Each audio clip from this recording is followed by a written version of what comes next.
You know what really used to trigger me? When one of the kids started crying over something small, and you'd immediately say, "Stop crying, that's not a big deal." It wasn't that you didn't care, I knew you did. But for me, as someone who grew up being allowed to cry, that hit deep. I felt like you were shutting them down. But maybe what you were trying to say was, "You're strong. You'll be okay." I just needed to hear that from you too. Not just in how you speak to them, but how you speak to me. I realized that what triggers us in parenting often mirrors the parts of our own childhoods that still need healing.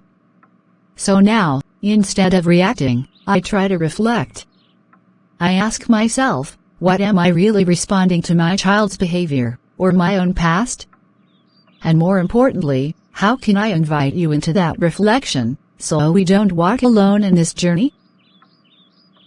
That's exactly it. When I say, "Stop crying," it's not because I don't want them to feel. It's because I was never allowed to cry. I was told crying was weakness. So, I learned to bottle everything up. And now, when I see them cry, it makes me feel helpless, like I'm failing them by not fixing the problem immediately. But you've taught me that emotions aren't problems. They're signals. I'm learning to just sit with our kids when they cry. To hold their hand, even if I don't understand the tears. It's uncomfortable sometimes, but I'm growing. And I'm only growing because you've been patient with me, even when I didn't get it right. I want us to keep talking about these little triggers, not to blame each other, but to understand each other better. Because every time we understand each other more deeply, our kids benefit too. Can I be real with you for a minute? There are days when I feel completely burned out as a dad. I walk in from work, and the noise, the demands, the constant needs, it feels overwhelming. And sometimes, I don't know how to say, "I need a break," without sounding like I'm abandoning you or the kids. I see you running the house, meeting everyone's needs, and I feel guilty for needing rest. But I also know if I don't speak up, I'll end up snapping, and you'll get the worst of me. So I want us to be honest about our burnout. Not just as parents, but as people. Let's ask each other regularly, "How full is your tank?" And really listen to the answer. Because we can't pour from an empty cup, and we shouldn't expect each other to. I'm so glad you said that. Because I've felt it too. I'm so glad you said that.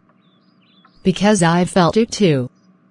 There are days I feel like I'm just surviving, managing meals, messes, moods, school runs, sibling fights, and then still showing up with a smile. And I've had moments when I've locked myself in the bathroom just to breathe. But you know what helps most? When you see me. When you ask, "Do you want me to take over for a bit? Or can I help you breathe?" That small act feels like 1,000 pounds lifted. I think burnout grows louder in silence. But when we name it, and we offer each other grace, we turn exhaustion into a connection. Let's make space for each other's humanity, not just as parents, but as partners. We don't need to be perfect. We just need to be present, for each other first, and then for our kids. You know what I'm realizing? It's okay for our kids to see us grow. To see us make mistakes and then correct them. To hear us say, "I was wrong," or "I should have listened better to mommy." We don't have to hide our growth. In fact, the more they see it, the more they'll feel permission to grow too. The other day, Emma asked me, "Mommy, why do you always let Daddy speak first when we argue?" And I said, "Because sometimes I'm learning to listen before I speak." She nodded, like she understood that listening was something adults still worked on too. That humbled me. That's beautiful. And it's so true. I used to think parenting was about knowing it all. But it's actually about learning in front of them. Our kids don't need perfect parents.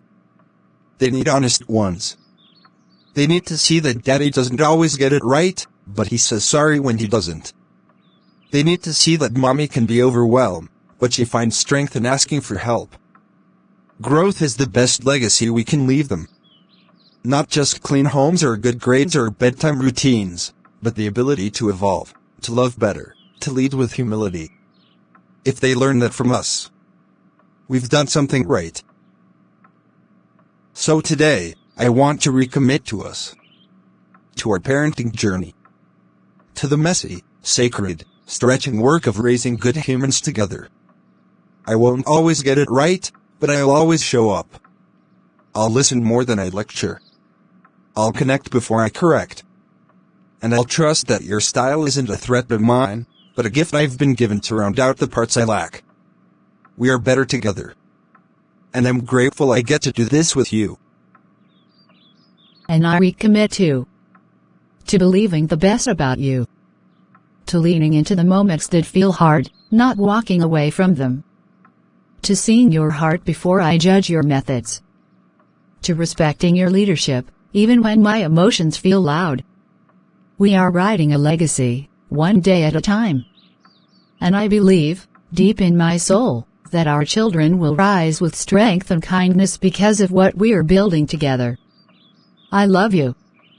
And I love the family we're raising. Thanks for being part of this conversation. Parenting isn't about being right, it's about growing together.